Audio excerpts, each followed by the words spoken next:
Oh boy. It's that time. It's that time again, guys. We're here to talk about another Disney Plus show.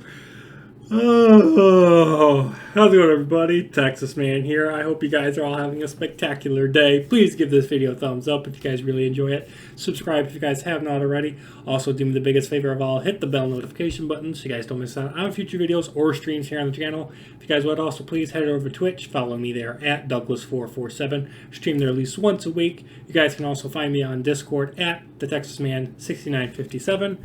And we're going to be talking positives and mostly negatives about Disney Plus's new TV show, She-Hulk Attorney at Law. This is going to be a rant and review of episode 1. Ugh. I honestly wish that I could get back the 35 to 40 minutes that I wasted watching this episode of my life. I want to say off the bat that if you already know who She-Hulk is as a character from the comics, that this show is not going to do anything for you. If anything, it's going to make you appreciate the comic book version more, because this show, from what I've heard, is a gigantic disservice. I know exactly who She-Hulk is. She is Bruce Banner / the Hulk's cousin. She has near similar powers to the Hulk, but she's always been underneath the Hulk in terms of power level. She is powerful because she is part Hulk, but she's not as powerful as Hulk. So the show is basically a reboot origin story of Jennifer Walters, aka Bruce Banner's cousin, aka She-Hulk, and she specializes in legal cases for superheroes and supervillains. Eventually, in this show, she's going to end up getting Hulk-like powers, and then she has to navigate the hardships and difficulties of life while she's having superpowers. I'm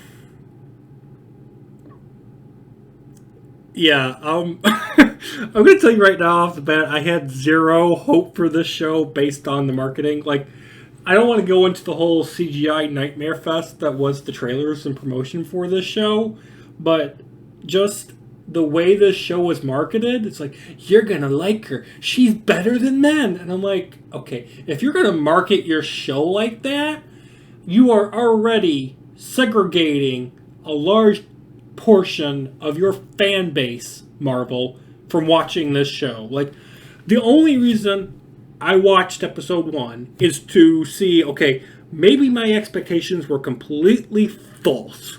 Were they?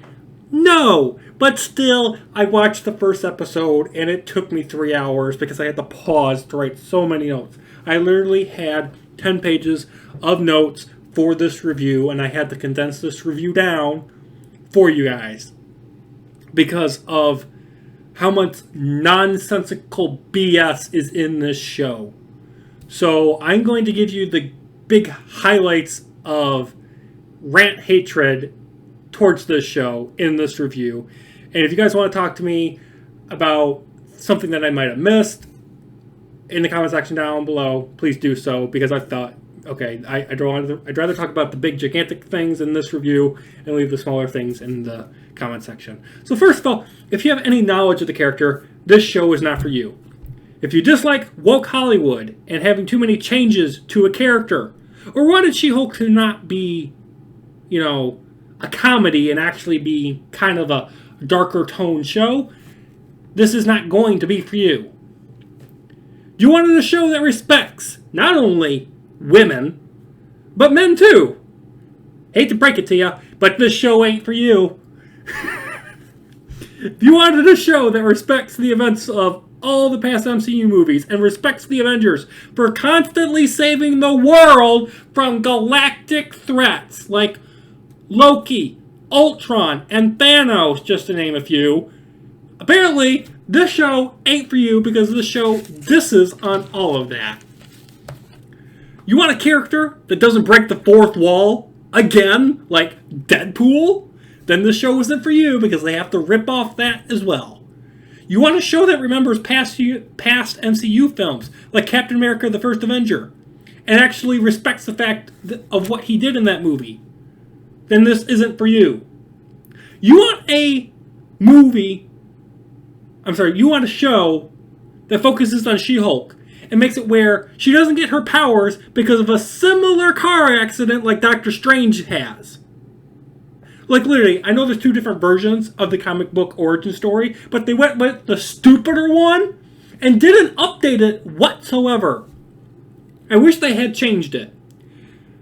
Because it just breaks logic when it makes it so that the Hulk blood coming from Bruce Banner comes into contact with Jennifer Walters' open wound.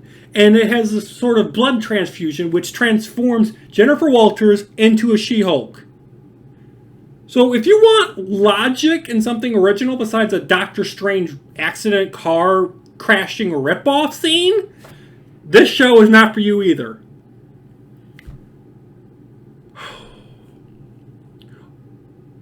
Want a show where She-Hulk is not better than the Hulk at literally everything, including healing another Hulk's injuries from past films.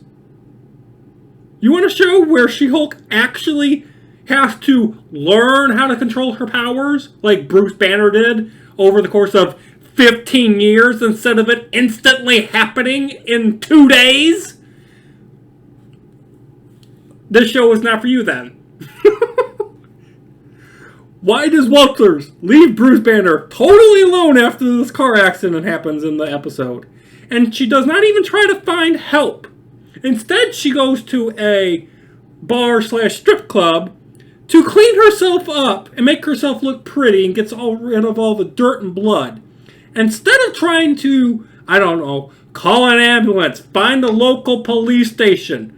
No, she goes to a bathroom bar to get cleaned up.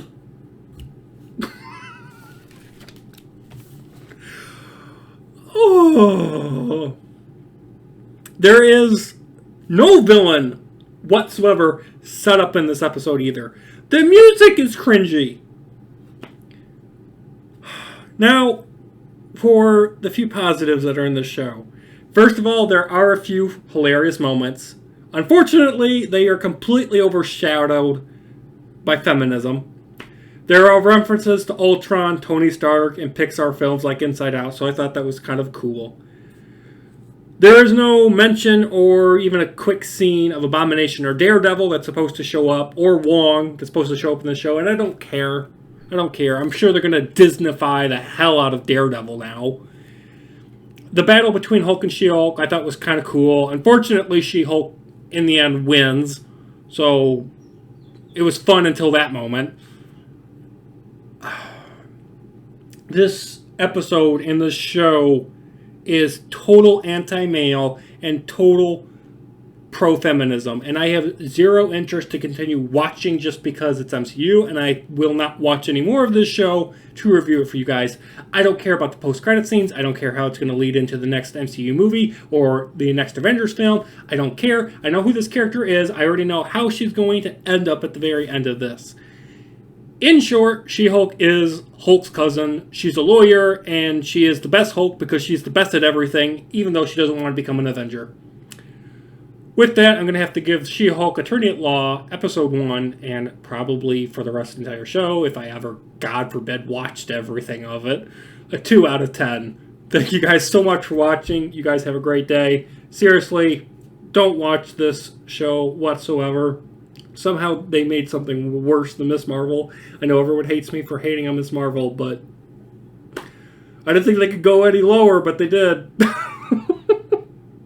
I hate this episode, and I hate this show, and I hate what they have done to one of the best characters in the Marvel Comics. They have ruined it.